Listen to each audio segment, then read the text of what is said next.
Oggi è venerdì 7 febbraio 2020. Nessun giorno è un giorno qualunque. Ciascun giorno rappresenta qualcosa di speciale per qualcuno.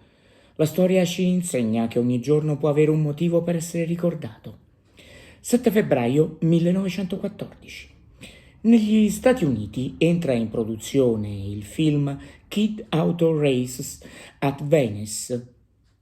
Diretto e interpretato da Henry Lehman, è un cortometraggio nel quale si racconta di una troupe televisiva impegnata a riprendere una gara automobilistica per bambini, che deve faticare a fare il proprio lavoro perché un vagabondo entra continuamente nel campo della cinepresa.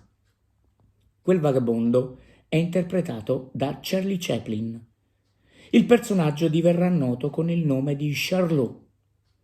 È la sua prima apparizione cinematografica. Il cortometraggio viene girato in 45 minuti nel pomeriggio dell'11 gennaio, mentre è in corso una gara reale.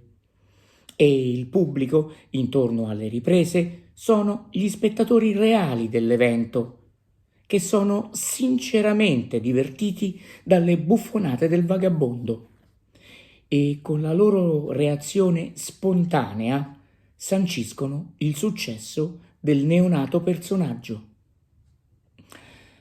Ogni giorno può lasciare un segno indelebile. Viverlo con lo spirito giusto può renderlo tale.